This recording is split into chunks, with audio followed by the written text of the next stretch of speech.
እንደምን ሰነበታችሁ ውድ አድማጭ ተመልካቾቻችን። ዛሬም ደግሞ የታዳጊዎችን የሰንበት ትምህርት የውይይት ጊዜ እንቀጥላለን። ዛሬ የምንወያየው ደግሞ አራተኛውን የሰንበት ትምህርት ይሆናል። ከመወያየታችን በፊት ተወያዮቻችን ራሳቸውን እንዲያስተዋውቁ ጋብዛለሁ። እሺ፣ ፍጹም ሙሉነህ ካቃቂ። ፊቲ ደረጀ ካቃቂ። እኔም ደግሞ ርብቃ ባይሳ እባላለሁ ከፍሎሃ ቤተክርስቲያን።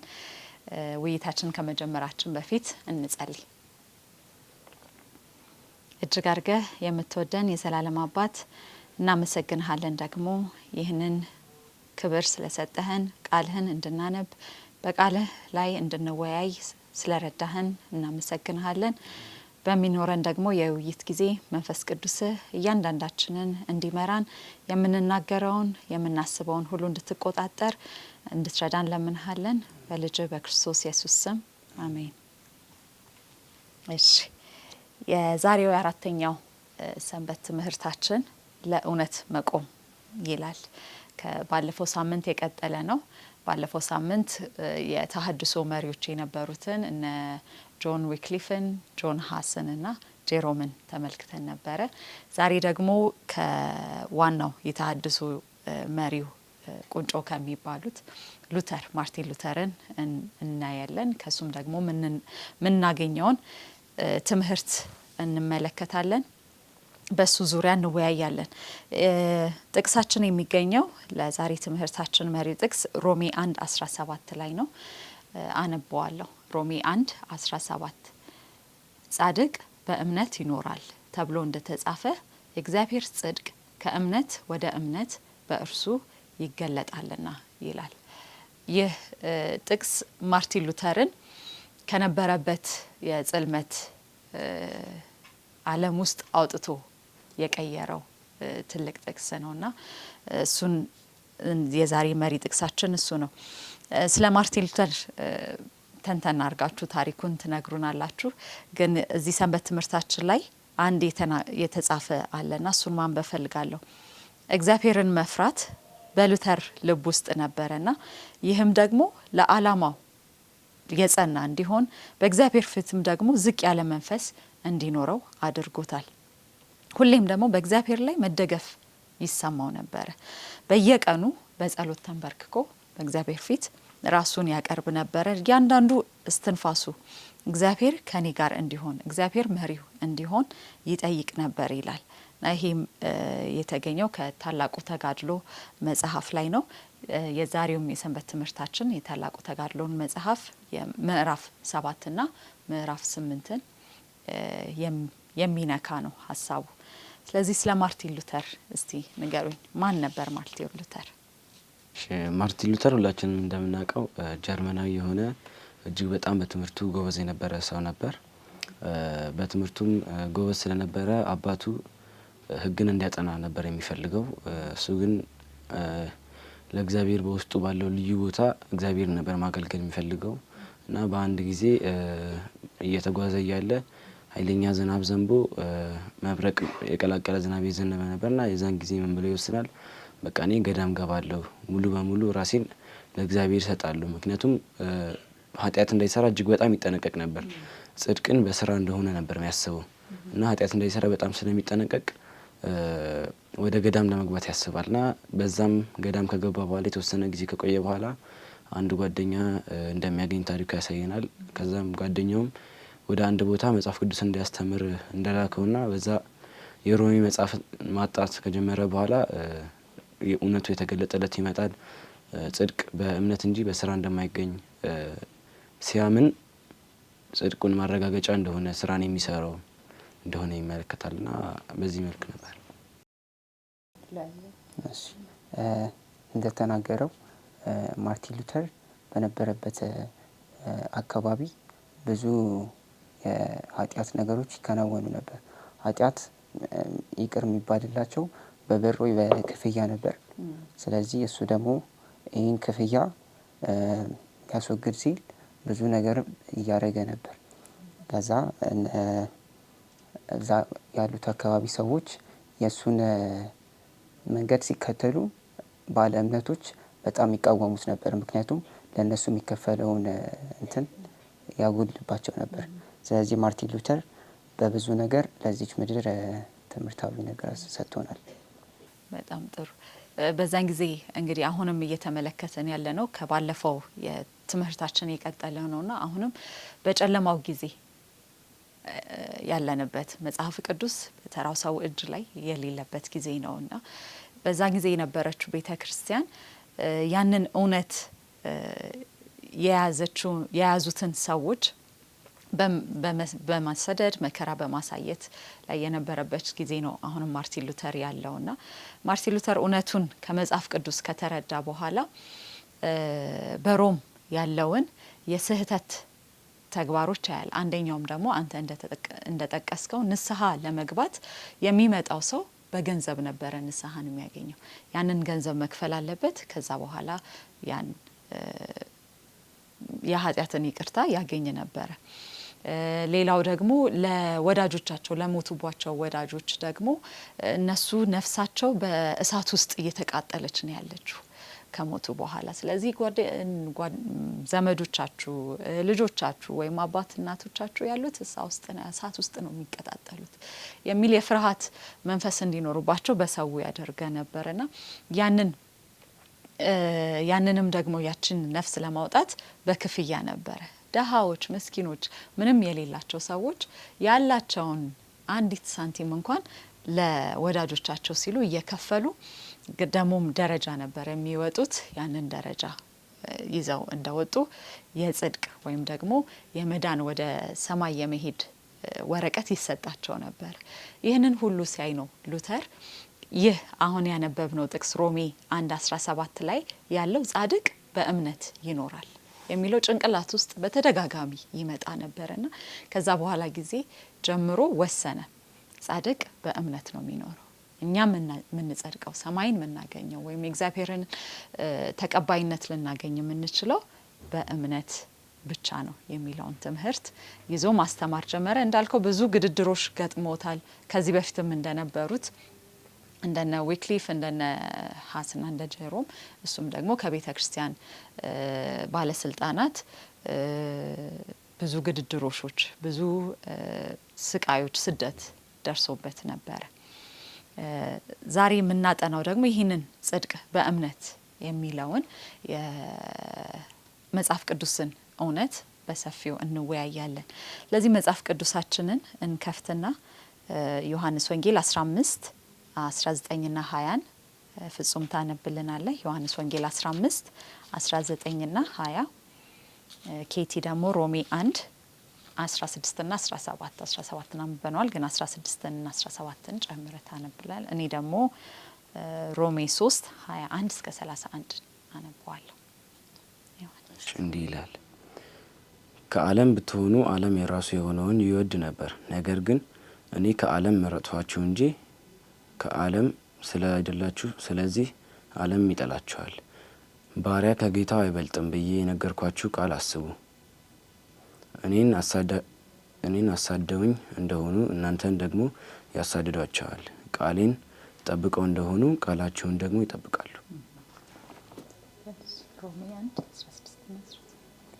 በወንጌል አላፍርምና አስቀድሞ ለአይሁዳውያን ደግሞም ለግሪክ ሰው ለሚያምኑ ሁሉ የእግዚአብሔር ኃይል ለማዳን ነውና። ጻድቅ በእምነት ይኖራል ተብሎ እንደተጻፈ የእግዚአብሔር ጽድቅ ከእምነት ወደ እምነት በእርሱ ይገለጣልና። ሮሜ 3:21-31 ደግሞ ሮሜ 3:21 አሁን ግን በሕግና በነቢያት የተመሰከረለት የእግዚአብሔር ጽድቅ ያለ ሕግ ተገልጧል። እርሱም ለሚያምኑ ሁሉ የሆነ በኢየሱስ ክርስቶስ በማመን የሚገኘው የእግዚአብሔር ጽድቅ ነው። ልዩነት የለምና ሁሉ ኃጢአትን ሰርተዋልና የእግዚአብሔርም ክብር ጎድሏቸዋል። በኢየሱስ ክርስቶስም በሆነው ቤዛነት በኩል እንዲያው በጸድቃው ይጸድቃሉ። እርሱንም እግዚአብሔር በእምነት የሚገኝ በደሙም የሆነ ማስተሰሪያ አድርጎ አቆመው። ይህም በፊት የተደረገውን ኃጢአት በእግዚአብሔር ችሎታ ስለመተው ጽድቁን ያሳይ ዘንድ ነው። ራሱም ጻድቅ እንዲሆን በኢየሱስም የሚያምነውን እንዲያጸድቅ አሁን በዚህ ዘመን ጽድቁን ያሳይ ዘንድ ነው። ትምክህት እንግዲህ ወዴት ነው? እርሱ ቀርቷል። በየትኛው ሕግ ነው? በስራ ሕግ ነውን? አይደለም። በእምነት ሕግ ነው እንጂ ሰው ያለ ሕግ ስራ በእምነት እንዲጸድቅ እንቆጥራለንና። ወይስ እግዚአብሔር የአይሁድ ብቻ አምላክ ነውን? የአሕዛብስ ደግሞ አምላክ አይደለምን? አዎን፣ የተገረዝን ስለ እምነት፣ ያልተገረዝን በእምነት የሚያጸድቅን አምላክ አንድ ስለሆነ የአሕዛብ ደግሞ አምላክ ነው። እንግዲህ ሕግን በእምነት እንሽራለንን? አይደለም፣ ሕግን እናጸናለን እንጂ ይላል። ይሄኛው ሮሜ እንግዲህ ከዚህ በፊትም በነበረን የውይይት ጊዜ ተነጋግረነዋል። የሮሜ መጽሐፍ ጳውሎስ ስለ ወንጌል ወይም ደግሞ ስለ ጽድቅ በእምነት ያለውን በደንብ ተንትኖ የጻፈበት መጽሐፍ ነው። የሮሜ በነበረው ቤተ ክርስቲያን በአካል ሄዶ ስላልሰበከላቸው ያንን ደብዳቤ ሲጽፍላቸው ከመጀመሪያው ጀምሮ እንዴት መዳን ሙሉ በሙሉ የመዳንን ወንጌል የጻፈበት መጽሐፍ ነውና እነዚህ አሁንም የተነጋገርንባቸው ጥቅሶች እነዚህን ያስረዳሉ። ለዚህ ሰንበት ትምህርታችን እንደ ውይይት ያቀረበልን ጥያቄዎች አሉና የመጀመሪያው እንግዲህ ከባለፈውም ጊዜ ጀምሮ ስንወያይ ስናየው የነበረው ብዙ የክርስቶስ ተከታዮች ሲገፉ፣ ሲሰደዱ፣ ሲሰቃዩ ነው የምናየው። ተመችቷቸው ሲኖሩ ሲበለጽጉ እስካሁን አላየንም እና ለምንድን ነው ይሄ የሚሆነው? እሺ በመጀመሪያ ደረጃ ዓለም የሰይጣን እንደሆነች ሁላችንም እናውቃለን። ስለዚህ ሰይጣን ደግሞ እግዚአብሔርንም ክርስቶስን እንደሚጠላ እናውቃለን።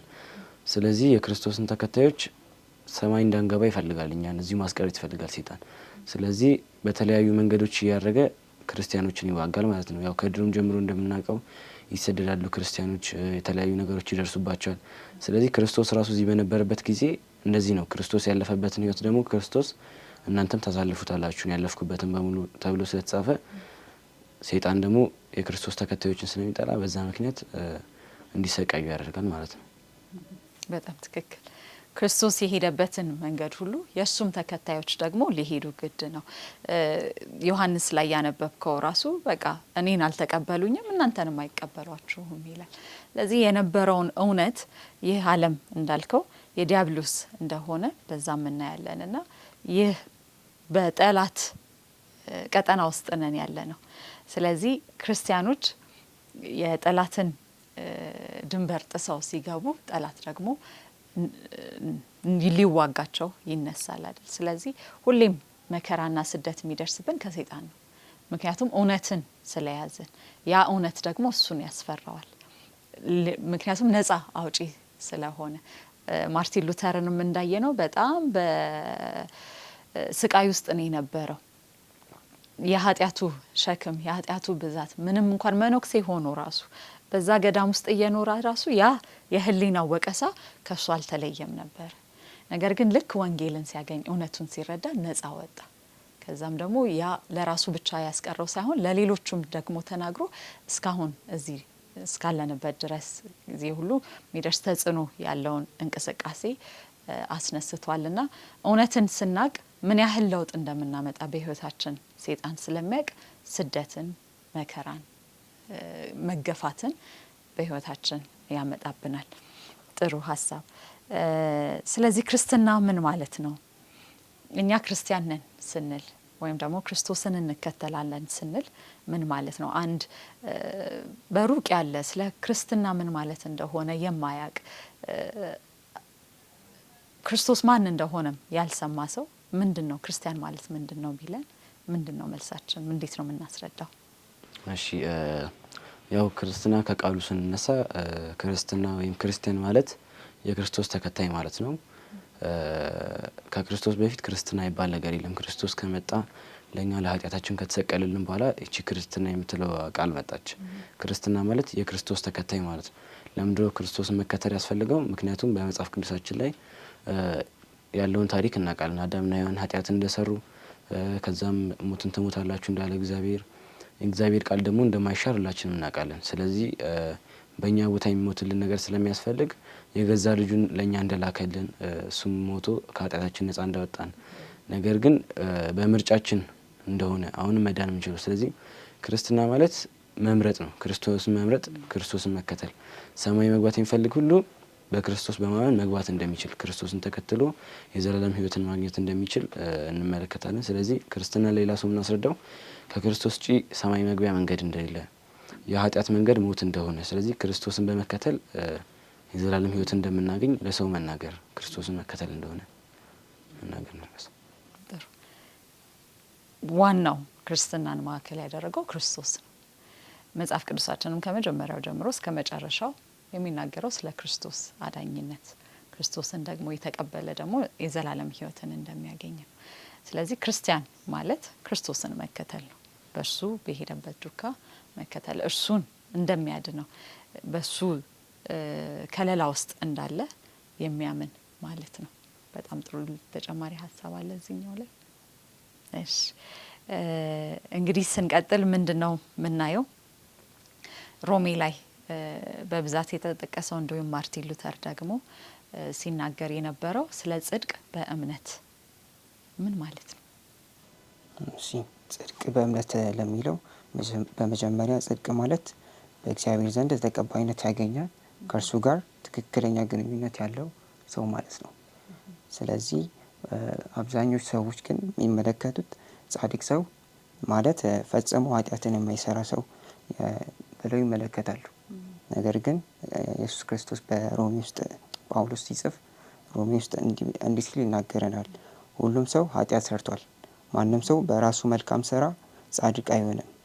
ነገር ግን እግዚአብሔር በኢየሱስ ክርስቶስ ሲያምኑት ጽድቅን ይሰጣል ይላል። ስለዚህ እኛ ጽድቅ የምናገኘው በስራችን ሳይሆን ኢየሱስ ክርስቶስ በማመን በሱ በመታመን ነው። ማርቲን ሉተር ራሱ በሱ ሕይወት ውስጥ ያየው ብዙ ነገር አለ። እንዲህ ሲልም ተናግሯል። የምንድነው በእምነት እንጂ ይቅርታን በመግዛት ወይም በራሳችን ጥረት አይደለም። እሱ ማርቲን ሉተር በሕይወቱ ውስጥ ይቅርታን የሚያገኙት በገንዘብ ኃጢአታቸው ይቅር የሚባልላቸው በክፍያ ነው። ነገር ግን ኃጢአታችን ይቅር የሚባልልን በእምነት ብቻ መሆኑን እንመለከታለን። በሱ ጊዜ የነበሩትን ሰዎች የሚያምኑት የነበሩት የሚያስተምራቸው በሱ ቤተክርስቲያን የነበሩት ራሱ እንደዛ ያደርጉ ነበር። ይሄዱና ያንን የንስሐን ወረቀት ይዘው ይመጡና ያሳዩት ነበርና በጣም ያዝን ነበር እሱ ታሪክ ሲነግረን። ይሄ ምንም ማለት አይደለም፣ ነገር ግን የምታገኙ በነፃ ነው። እና አስቡት ደሃዎች የነበሩ በጣም በጉስቁልና ውስጥ የነበሩ ሰዎች ያላቸውን አንጠፍጥፈው ያችን ወረቀት ለማግኘት ይሄዱ ነበርና ገዝተው በቃ ሁሉንም ነገራቸውን ሰጥተው ከዛ ወረቀቱን ይዘው ሲያሳዩት ምንም ማለት አይደለም፣ የምታገኙት ደህንነት ወይም መዳን በክርስቶስ ጸጋ ብቻ ነው ሲላቸውና ምን ያህል ሰላምን እንደሚሰጥ ምን ያህል ደግሞ ለራሳችን ያለንን በእግዚአብሔር ፊት ያለንን ክብር ከፍ እንደሚያደርግልን እንመለከታለን። ምክንያቱም ክርስቶስ ለኛ ሲል እዚች ምድር መጥቶ ሞቶልናል። ያንን ሁሉ መስዋዕት ያደረገልን ደግሞ እኛ እንድንድን ከእርሱ ጋር እንድንሆን እኔ ባለሁበት እናንተም ደግሞ ከኔ ጋር ትሆኑ ዘንድ ይሆናልና የእግዚአብሔርን ፍቅር በጣም አጉልቶ ያሳየናል። ይህንን ስናቅ ምን ያህል ከእግዚአብሔር ጋር የቀረብን እንደሆንን ምንም ያህል እንኳን በኃጢአት ዓለም ውስጥ እየኖርን በኃጢአት ውስጥም ደግሞ እየወደቀን ብንሆን እግዚአብሔር ግን ሁሌም ዓይኑ በእኛ ላይ እንደሆነ ፍቅሩ ታላቅ እንደሆነ በዚህ እንመለከታለንና ጽድቅ በእምነት ማለት ይህ ነው። እንደውም ዕንባቆም 2:4ንም ብናይ ጥሩ ነው። ጥቅሱን ብታነብልን ዕንባቆም 2:4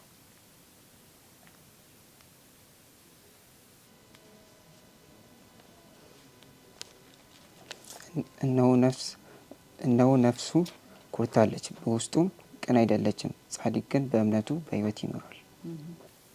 ራሴን በማድረግ ራስ በመስራት እድናለሁ የሚል ይኮራል። ምክንያቱም ያንን ነገር ያገኘው በስራው ነው። ነገር ግን ጻድቅ በእምነት ክርስቶስ ባደረገለት ስራ ብቻ በማመን ይድናል። እሺ እንቀጥልና ወንጌል ስለ ወንጌል ደግሞ ይናገራል። ስለዚህ እነዚህ አሁን ያነበብናቸው እስካሁንም የተወያየንባቸው ጥቅሶች ወንጌል ምንድን ነው ይሉናል ወይስ ወንጌል ምን ማለት ነው? ወንጌል ለሚለው ደግሞ ዳይሬክት ዲፊኒሽኑን ስናየው የምስራች የሚለውን እናገኛለን። ሁሉም ሰው ኃጢአተኛ ነበር፣ ነገር ግን ኢየሱስ ክርስቶስ ወደዚች ምድር በመምጣት ያን ኃጢአት ይቅር አለን። ሁሉም ሰው እግዚአብሔርን አሳዝኖ ነበር፣ ከእግዚአብሔር ርቆ ነበር። ነገር ግን ኢየሱስ ክርስቶስ ወደዚች ምድር በመምጣት ዳግም ከእግዚአብሔር ጋር ያለንን ግንኙነት ጨመረልን። ያ ደግሞ ለእኛ የምስራቻችን ነው። ያ ደግሞ ወንጌል ነው። ወንጌል ማለት በዛ ዲፋይን ማድረግ እንችላለን። የምስራች አይደል? ያንን የነጻ ስጦታ የተሰጠን ከክርስቶስ ነው። ስለዚህ ያንን የሚነግረን ወንጌል ነው። ክርስቶስ በኃጢአት ምክንያት የገባውን እርግማን እንዳስወገደልን፣ በአዳም ምክንያት ከመጀመሪያው በአዳምና በሔዋን ምክንያት የመጣውን ጥፋት በክርስቶስ ደግሞ በአዳም ምክንያት የመጣውን ሞት በክርስቶስ ደግሞ ሕያው ሆንን። ያ ታላቅ ወንጌል ነው። ሰዎችንም ደግሞ ነጻ የሚያወጣ ነው። በዚህ ምድር ውስጥ ስንኖር በዚህ በደከመው በኃጢአት ስንመላለስ ተስፋ የሚሰጠን ተስፋ እንድናደርግ የሚያደርገን የምስራች ያ ስጦታ እንዳለን ክርስቶስ ለእኛ ሲል እንደሞተና ጥቁር የሆነውን ኃጢአታችንን ሙሉ በሙሉ ንጹህ አድርጎ ምንም ኃጢአት እንዳልሰራን አድርጎ በእግዚአብሔር ፊት ሊያቀርበን የሚችለው የክርስቶስ ጸጋ እንደሆነ ያ ወንጌል ይነግረናልና በጣም ደስ የሚል እና የሚባርክ ሀሳብ ነው። እግዚአብሔርን ለዚህ ትልቅ ስጦታ እጅግ አድርገን እናመሰግነዋለን። እንግዲህ ጳውሎስም ስለ ወንጌል ሲናገር በወንጌል አላፍርም ብሎ ይናገራል። አሁንም ደግሞ በህይወታችን ስንመላለስ ባለን ህይወት ስናገር ወንጌል ያሳፍራል ወይስ? ወንጌል ያው ላወቁት ወንጌል ምን እንደሆነ ለተረዱት ሰዎች አያሳፍርም። ነገር ግን አሁን ኖርማል ሰው ከመንገድ ላይ አግኝተን ይህን ወንጌል ብናካፍለው ውሸት ነው ብሎ ነው የሚያስበው። ምክንያቱም ኤቪደንስ የላችሁም ብሎ ስለሚያስብ። ነገር ግን ወንጌል አናፍርም የምንለው ሌላ ሰው ስንመሰክር ማፈር የለብንም። ወንጌልን ስናካፍላቸው ውሸት ሊመስል ይችላል፣ የሌለ ነገር እየፈጠረ ሊመስል ይችላል። ነገር ግን እኛ የያዝነው እውነት አለ። ስለዚህ በዛው እውነት ደግሞ እንደሚያድነን ስለምናቅ ለምን በወንጌል እናፍራለን? ጳውሎስ ሲናገር በወንጌል አላፍርም ይላል። ለምን ደግሞ ያፍረው? እውነት የሆነ ነገር ውሸት ብንናገር እናፍር እንችል ነበር። ሌላ ሰውን በሐሰት እያስማማ ነው እየወሸነው ምናምን ከሆነ ልናፍር እንችል ነበር። ነገር ግን እውነት በሆነ ነገር እርግጥ የሆነ ነገር እያወራን ማፈር የለብንም። ስለዚህ ጳውሎስ በወንጌል እንደማያፈር እኛም ማፈር እንደሌለብን እንመለከታለን። የሚያሳፍር ነገር ምንድን ነው? ውሸት ቢሆን ወይም ደግሞ ይለውጣል ያልነው ነገር ማይለውጥ የተናገርነውን ነገር በተቃራኒው ቢሆን ኖሮ የሚያሳፍር ነው አይደል? ነገር ግን ሰዎች እውነትን ሲያገኙ ወንጌልን ሲያገኙ ሲለወጡ በመልካም ሁኔታ ህይወታቸው በህይወትም ከዚህ በፊት ባሉትም ሰዎች አሁን እኛም ባጠገባችን ባሉት ሰዎች በራሳችንም ህይወት የምናየው ነገር ነው አይደል? ምን ያህል ወንጌል እንደሚለውጠን፣ ምን ያህል ነጻ እንደሚያወጣን ራሳችንንም ደግሞ ላለን በራሳችን ላይ ያለንን ምልከታ ከፍ እንድናደርግ እግዚአብሔር በሚያየን መልኩ ራሳችን እንድናይ የሚያደርገን ስለሆነ አናፍርም የሚለው ትክክል ነው። እሺ እዚህ ጋር እንግዲህ ህግን ደግሞ ይናገራል አይደል? ጽድቅ፣ ህግ እነዚህ ሁለቱ የሚገናኙት ነገር አለ ወይ? ወይስ አንዱን ከጸደቅኩኝ መጠበቅ አይገባኝም? ወይስ ደግሞ ለመጽደቅ እንግዲህ ማርቲን ሉተር ምንም አያስፈልግም በክርስቶስ ነው ብሏልና ከህግ ጋር ታዲያ ደህንነታችንና ህግ ምን አይነት ግንኙነት አለው? ህግና ደህንነት አንድ ላይ እንዴት ይገናኛል ለሚለው በአንድ ምሳሌ ለማስረዳት እሞክራለሁ። አሁን ለምሳሌ አንድ ትምህርት ቤት ህግ ይኖረዋል እና አንድ ተማሪ አንድን ነገር ተነስቶ እንትን ወንበሩን ቢሰብረው ህጉን ተላለፈ ማለት ነው። ነገር ግን የትምህርት ቤቱ ዳይሬክተር መጥቶ ለዛሬ ይቅር ቢለው በዛ ሰዓት ይቅር ተብሎለታል። ያ ምንድነው ኃጢአቱ ስራው ይቅር ተብሎለታል። ነገር ግን ዳግም ይሰራል ማለት አይደለም። ህጉን ማክበር አለበት። ስለዚህ ወደ ህይወታችን ስናመጣ ህጉን ማክበር አለብን። ግን ጸድቀናል ብለንም መተው የለብንም። ያን ኃጢአትን መስራት የለብንም። ስለዚህ ህግና ጽድቅ አንድ ላይ ይሄዳሉ። የኢባ ሀሳብ ላይ ለመጨመር ያክል ያው የሮሚ መጽሐፍ በዋናነት ስለ እምነት ነው። ጽድቅ በህግ ብቻ እንደማይገኝ በእምነትም እንደሚገኝ ነው የሚያሳየው። ስለዚህ በስራ ብቻ እንደማናገኝ ያው ክርስቶስ በዚህ ምድር ላይ በነበረበት ጊዜ መጥቶ ያናገረውን ሰው ሁላችንም ታሪኩን እናውቀዋለን። ከልጅነት ጀምሮ ህግጋትን ፈጽሜያለሁ፣ ለመዳን ምን ላድርግ ሲለው ሁሉን ጥለህ ተከተለኝ እመነኝ እንዳለው እንመለከታለን። እና እምነት በራሱ ብቻ ያድናል ማለት አይደለም። ነገር ግን ህግ ማለት ክርስቶስን ስናምነው የእምነታችንን ማሳያ በተግባር የምንገልጸው ነው። ስለዚህ በህግ ብቻ እንደማይገኝ እንመለከታለን። ስለዚህ ወደ እንትኑ ስንል ህግ የተቀመጠልን ወደ ክርስቶስ የሚያሳየን እንደሆነ ክርስቶስን ግን ለመዳናችን ዋናው ደግሞ ለመጽደቃችን ብቸኛው መንገድ የክርስቶስ ጽድቅ እንደሆነ ህግ ግን አሁን እዚህኛው ላይ ምን ይላል? እዚሁም ላይ እንግዲህ ስለ እምነት አይደል የተናገረው ጳውሎስ። እንግዲህ ህግን በእምነት እንሽራለንን? አይደለም፣ ህግን እናጸናለን እንጂ። በእምነታችን ደግሞ በህይወት ልምምዳችን በራሳችን ማድረግ አንችልም አይደል? ህግን በራሳችን ንጹህ ሆነን መሄድ እንችላለን። ማርቲን ሉተርንም አንድ ምሳሌ ሊሆነን ይችላል። በዛ በገዳም ውስጥ ሲኖር ሳለ ያ ህሊና ወቀሳ ግን አልተለየውም ነበር። ምንም ነገር ብናደርግ ያ ወቀሳ ወይም ደግሞ ያንን ህግ በፍጽምና ልናደርገው አንችልም። ነገር ግን መንፈስ ቅዱስ በእኛ ውስጥ ሲያድር ያንን ኃይል ስናገኝ ያንን ማድረግ እንችላለን። ያንን ደግሞ የሚሆነው እንዴት ነው? በእምነት በክርስቶስ ላይ ሙሉ በሙሉ ስንተማመን ነው። ጽድቃችንም ክርስቶስ እንደሸፈነው ስናምን ነው። ስለዚህ ሙሉ ልንጸድቅ ደግሞ የተሰጠን ስጦታ የክርስቶስ ጽድቅ ኃጢአታችንን ሁሉ ሊያነጻልን ከበደላችንም ሁሉ ጻድቅ ሊያደርገን የሚችለው የክርስቶስ ጽድቅ ብቻ ነው። ስለዚህ እርሱን ስንመለከት ብቻ እንድናለን። መዳናችንን ደግሞ እንዴት እናሳያለን? እርሱን ደግሞ ብትወዱኝ ትእዛዜን ጠብቁ የሚለው አለ አይደለ? ስለዚህ እርሱን ስንወደው ከእርሱ ጋር ያለን ግንኙነት እየጠበቀ ሲመጣ ህጉን ደግሞ እንፈጽማለን። በውስጣችን ያለው ነገር ሳናስበው የሚወጣ ይሆናል ማለት ነው። ሳናስበው የምናደርገው ሳናስበው የምንሰራው ነገር ሁሉ ከክርስቶስ ጋር የተገናኘ የክርስቶስን ህይወት በእኛ ህይወት ውስጥ ይፈልቃል ማለት ነው። በጣም ጥሩ። ስለዚህ እነዚህ ጋር ለማገዝ ጥቅሶችን እናንብብ። የሐዋርያት ስራ 3:19 እኔ ላንብበው መሰለኝ። ዕብራውያን 12 ከ1 እስከ 3 ኬቲ ታነብልናለህ። የሐዋርያት ስራ 3:19 ፍጹም አንብብልን። የሐዋርያት ስራ 3:19 ዕብራውያን 12 ከ1 እስከ 3። እንግዲህ እነዚህ የሚያህሉ ምስክሮች እንደ ደመና በዙሪያችን ካሉልን እኛ ደግሞ ሸክምን ሁሉ ቶሎም የሚከበንን ኃጢአት አስወግደን የእምነታችንን ራስና ፈጻሚ ኢየሱስ ተመልክተን በፊታችን ያለውን ሩጫ በትዕግስት እንሩጥ። እርሱ ነውርን ንቆ በፊቱም ስላለው ደስታ በመስቀል ታግሶ በእግዚአብሔር ዙፋን ቀኝ ተቀምጧልና። በነፍሳችሁ ዝላችሁ እንዳትደክሙ ከኃጢአተኞች በደረሰበት እንዲህ ባለ መቃወም የጸናውን አስቡ።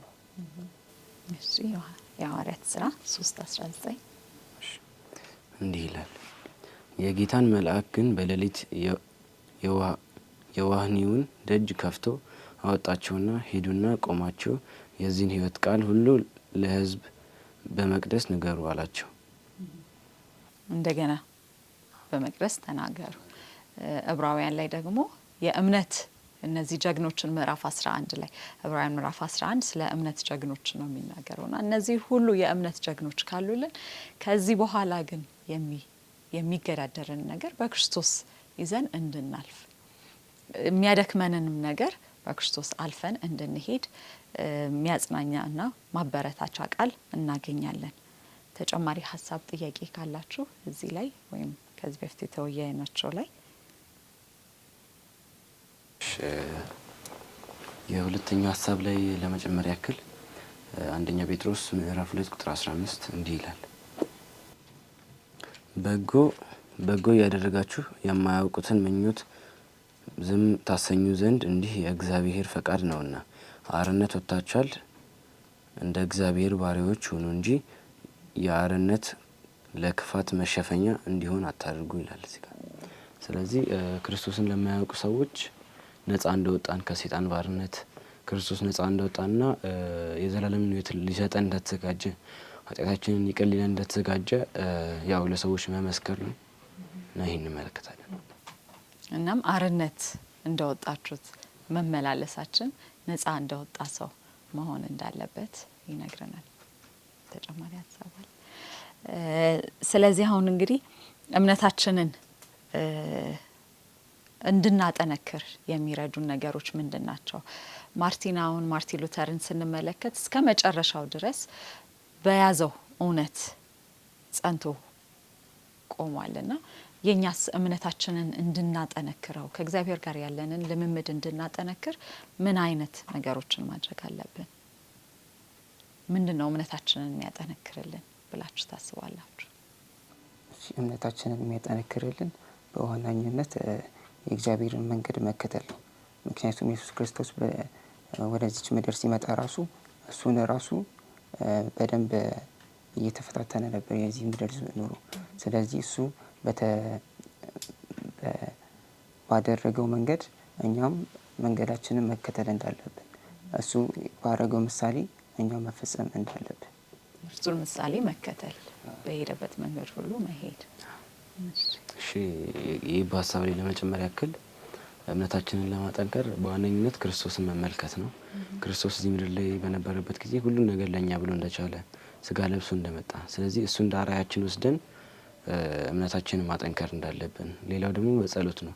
በራሳችን አቅም ምንም ማድረግ ማንችል ሰዎች ነን። ነገር ግን እለት እለት በምንጸልይበት ጊዜ እግዚአብሔር መንፈስ ቅዱስ እንደሚልክልን እንደሚያበረታን፣ ቃሉን ደግሞ በማንበብ ይበልጥ ስለሱ ማወቅ ስለሱ መረዳት፣ ስለዚህ በዚህ መንገድ እምነታችንን ማጠንከር እንችላለን። ሁለታችሁም ጥሩ ሀሳብ አንስታችኋል።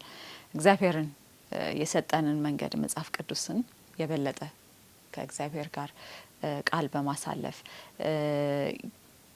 ሙሉ ሕይወታችን ለክርስቶስ የተሰጠ በማድረግ በእያንዳንዱ እርምጃችን ክርስቶስን እያሰብን በመሄድ እምነታችንን ልናጠነክር እንችላለን።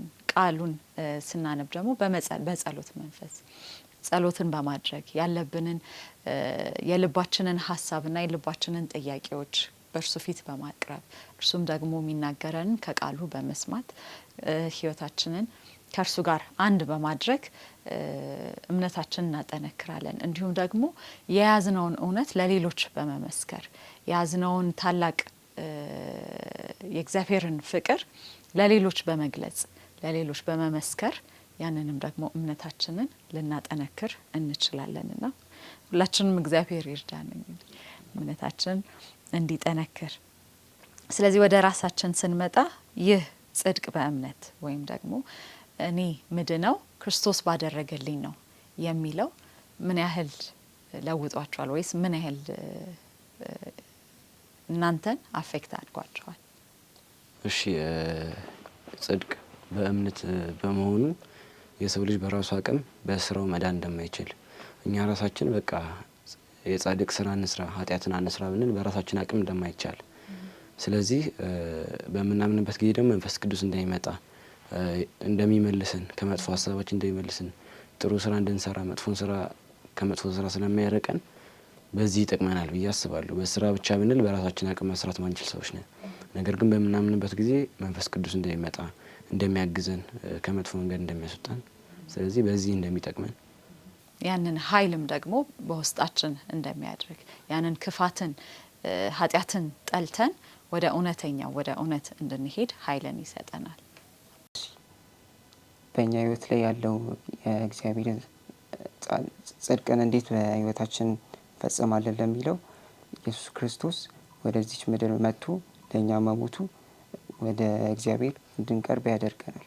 የእሱ ወደዚች ምድር መጥቶ ለእኛ መሞቱ ራሱ ትልቅ ትምህርት ነው ለእኛ።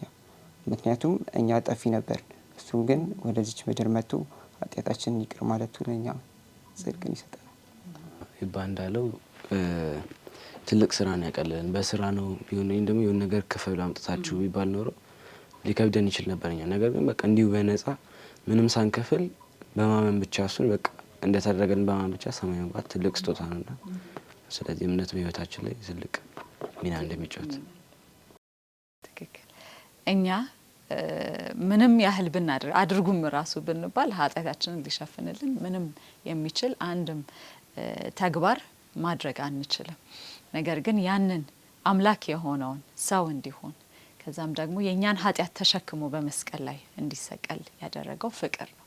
ያንን ደግሞ ቅጣታችንን እርሱ ተቀብሎልን እኛ ደግሞ በእምነት ብቻ ያንን በማመን ወደ ዘላለም ህይወት እንድንገባ ስላደረገልን ይሄ ትልቅ የህይወት እረፍት ሰላምን የሚሰጥ እውነት ነውና ለዚህ ደግሞ እግዚአብሔርን እጅግ አድርገን እናመሰግነዋለን። ሌላ ተጨማሪ ሀሳብ ወይ ጥያቄ ካላችሁ እንዲሁም ተመልካቾቻችን ሀሳብና ጥያቄያችሁን ከዚህ በታች በመናስቀምጠው አድራሻ ላይ እንድትጽፉልን እኛም ደግሞ በሚቀጥለው የውይይት ጊዜያችን አንስተነው እንድንወያይ ይረዳናልና ይህንን እንድታደርጉ እናደፋፍራችኋለን። ሀሳብ ጥያቄ ከሌላችሁ ስለነበረን የውይይት ጥሩ መልካም ጊዜ እግዚአብሔር ይባርካችሁ። እግዚአብሔርም እጅግ አድርገን እናመሰግነዋለን። በጸሎት እንዘጋለን። ፍጹም ጸልይልን። ቅዱስና ማሪውን ከአምላካችን ለዚህ ሰዓትና ለዚህ ጊዜ ጥብቀት ስላደረስክን እጅግ አድርገን እናመሰግናለን። ጌታ ሆይ አሁን በምንወያይበት ጊዜ አንተ ከእኛ ጋር ስለነበርክ ለህይወታችን የሚጠቅመንን ቃል መማር እንድንችል ስለረዳን እጅግ አድርገን እናመሰግናለን። በተማርነው ደግሞ ጌታ ህይወታችንን መኖር እንድንችል አንተን አስከብረን እስከ መጨረሻው ድረስ ሩጫችንን መጨረስ እንድንችል ጌታ ሰማይ ደግሞ ሁላችንም ተገኝተን አንተን ማመስገን እንድንችል እንሰራለን እንለምናለን። ቀሪ ጊዜያችንን ተረከብ። ኃጢአት በደል መተላለፋችንን ይቅር በለን። ጸሎታችንን አማልደህ ተስማለን በኢየሱስ ስም።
ብርሃን ሳይሰለጥን በጨለማው ሰዓት አንተ ግን የኔ አንተ ነበር። አንተ ግን የኔ አንተ ነበር። አንተ ግን የኔ አንተ ነበር። ፈጣሪነት ግርማ እንደተናበረ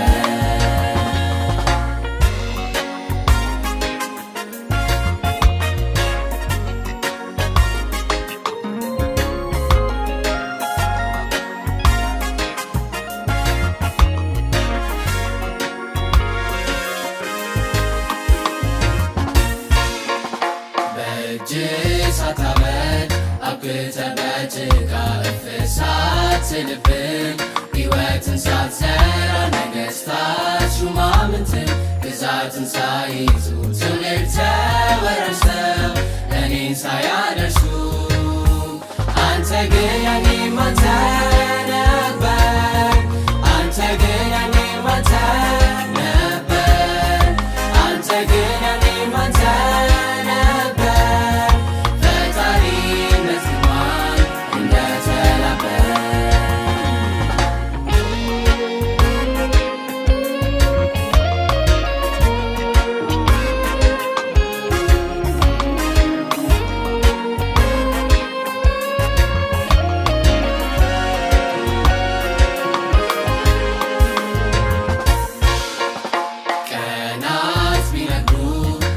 ትቀየራለህ ተፈጥሮ ቢለወጥ አንተ እንደጸናህ አረጀህ አትባልም መሸምገልን አታሞትም አይበግርህ ሁሌም አንተ ትልቅ አንተ ግን ያኔም አንተ ነበር አንተ ግን ያኔም አንተ ነበር አንተ ግን ያኔም አንተ ነበር ፈጣሪነት ግርማ እንደተላበሰ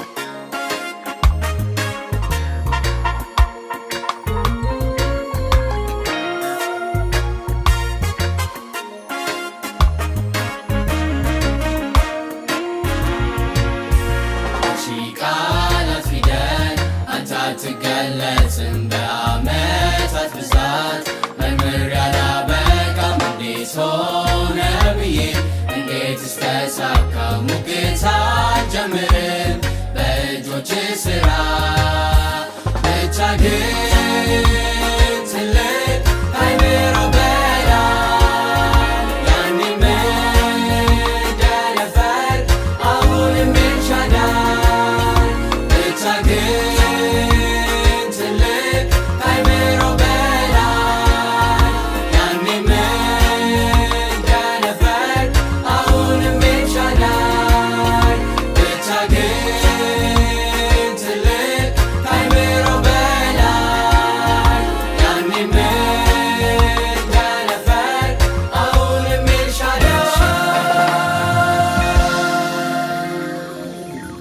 ፈጣሪነት ግርማን እንደተላበሰ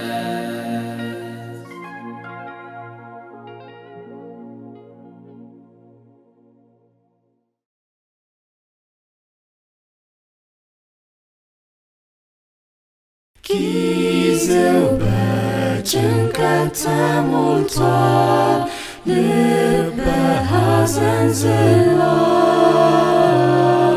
ሸክምን ሁሉ በእርሱ ላይ ጣል ጌታ ከጎንህ ነው በመስቀል ላይ ሸክምህ ቀሏል ቀራንዮ ቀራንዮ ሸክምህ በመስቀል ተወግዷል ጌታም ከጎንህ ነው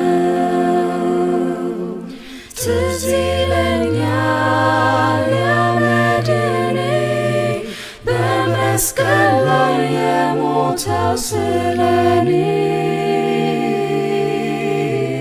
ትውስ ይለኛል የመስቀል ፍቅሩ ያደረገልኝ ውለታ ሁሉ ትውስ ይለኛል በጣር ተከቦ ዘደምናት ባህር ሆኖ ሲያነባ ሲወድቅ ሲነሳ አባባ ሲል ተሰቃየልኝ ነፍሱ እስክትዝል በመስቀል ላይ ሸክምህ ቀሏል ቀራንዮ ቀራንዮ ሸክምህ በመስቀል ተወግዷል ጌታም ከጎንህ ነው አሁንም ሳይሆን ይህንን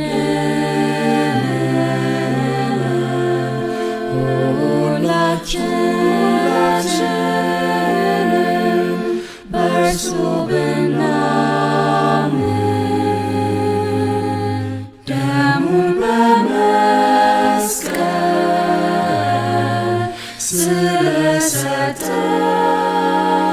ስለሰጠን ክርስቶስ አዳነን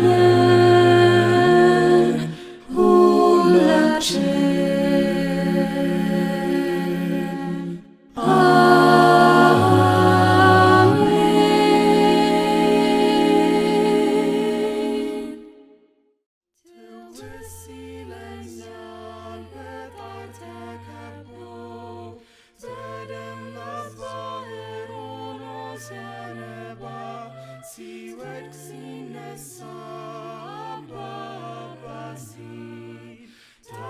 ተሰቃየልኝ ነፍሱ እስክትዝል በመስቀል ላይ ሸክም ቀሏል ቀራንዮ ቀራንዮ ሸክም በመስቀል ተወግዷል ጌታም ከጎን ነው